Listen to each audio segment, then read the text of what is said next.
So EastEnders has announced, well, not necessarily announced, but an insider, the tragic son, has leaked some plans for the 40th anniversary, which fundamentally, 40th anniversary in 2 months, we want it to be pretty cloak and dagger. We don't really want to know, because ultimately spoilers are interesting if you're on the way out, but if you're fucking fully locked in, you don't want to fucking know what happens. Or at least if you do, you want to be teased.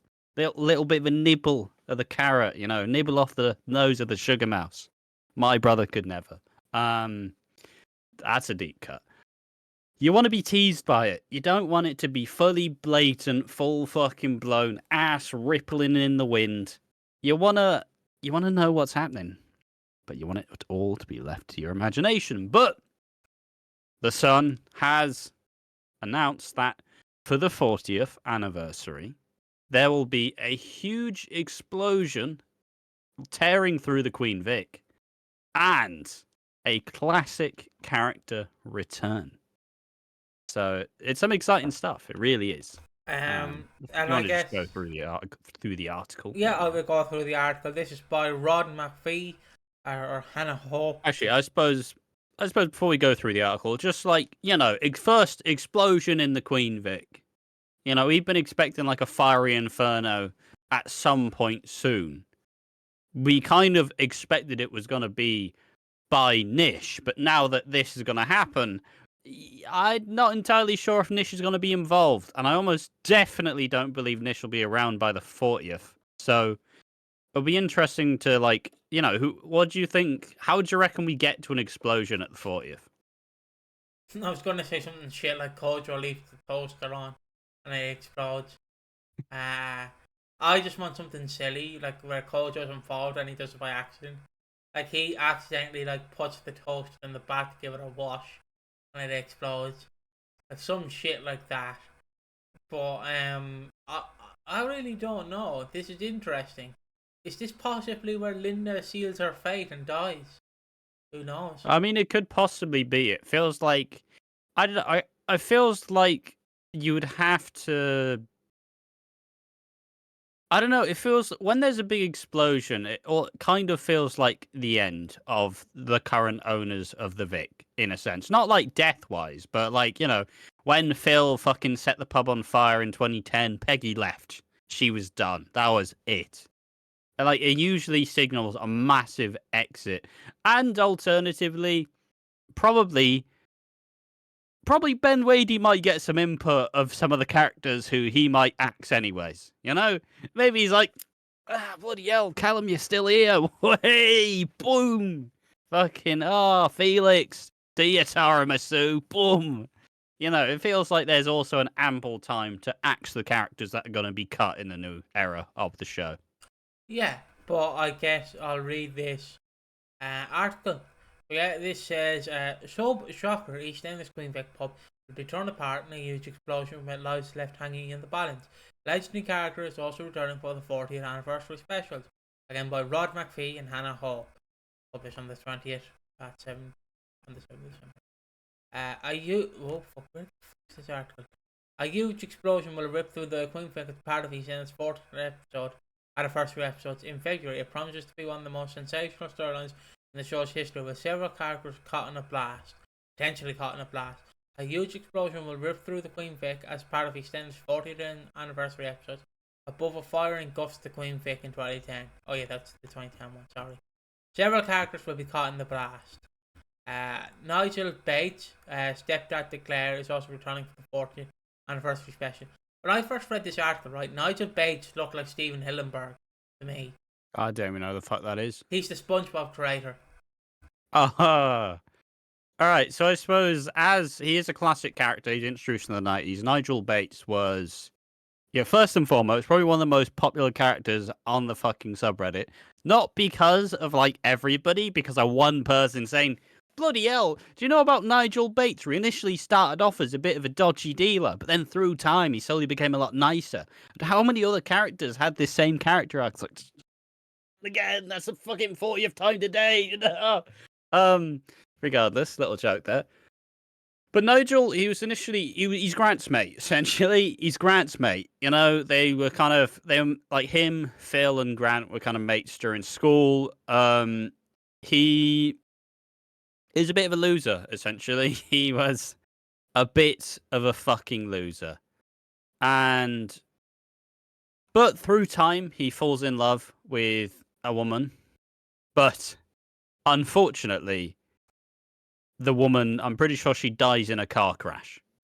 And so it's really tragic. And that's where you have the really, really, yeah, Debbie dies. And then you have this really poignant scene, this really, really good scene where you have Claire, who returned in like 2008, like nothing like how she left, where his daughter Claire, he sits her down. We don't hear any of this, but they just sit like at the swings, and you can clearly tell with no words that he's telling her, like, look, you know, your mum's died.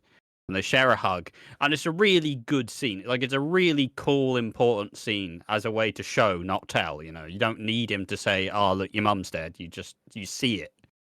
But, you know, in the end, in 98, he fucks off and hasn't come back ever since. But all in all, it was a good kind of like supporting character. He's never really going to have the big main storylines, but at the end of the day, he's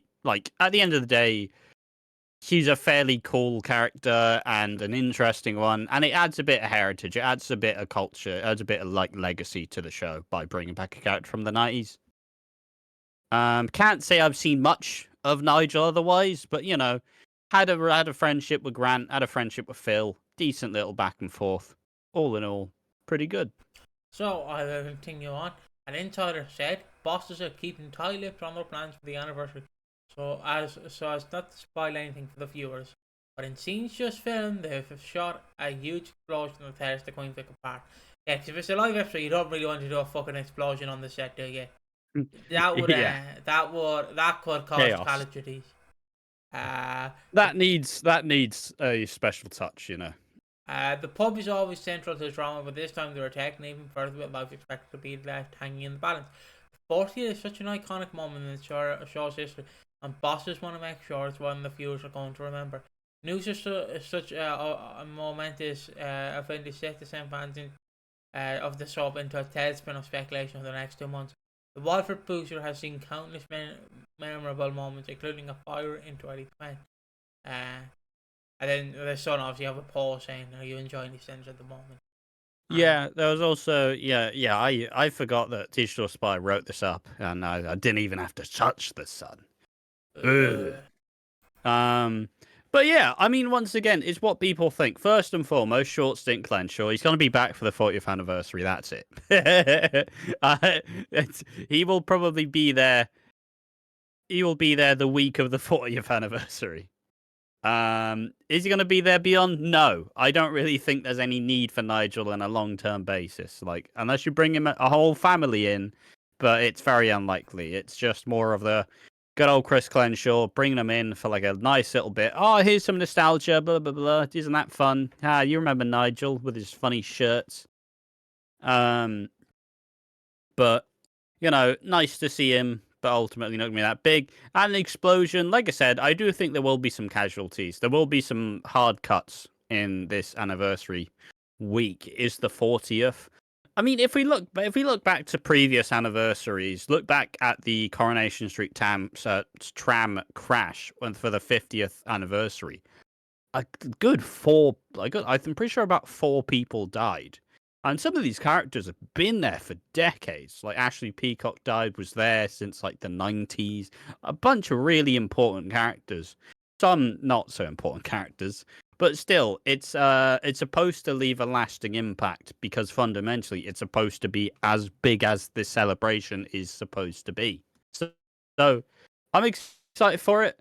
I mean, we were always wondering what they were going to do to make the 40th a really big deal. You know, back when Christmas was happening, it's like, oh, it's going to be the 6th trial. Clearly, it's like, all right, probably not that then. That's probably not the case, is it? But now we can generally start to know that it's also good to do like a disaster because you need a lot of really how do you explain like 4 people dying in like a week if there's not like a big, massive, like catastrophic event, right? Yeah. Um, yeah, there we are. I think I've done anything else from Uh, you about this. I hope the fire is a fiery blaze. I would like to imagine like, uh, I don't know why. I don't know why this popped in my head. Maybe because I'm wearing a Neflanders Christmas jumper. But I want a scene, right, where Kojo's outside the Queen Vic, right?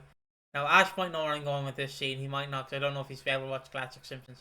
But I I've want seen it to it. be a trampoline, right? He jumps on the trampoline, gets into the top window, saves Linda, throws her out. She lands on the mattress, jumps back in through the Queen Vic door, and he's like, God, why do you hate me? And then jumps in through the Queen Vic door and saves her. And if you know that scene, you know, it was where Homer didn't want to be a fucking Catholic anymore, or whatever the American one is, a Christian. So yeah, there's my thoughts. We will see you in the next one. Bye bye.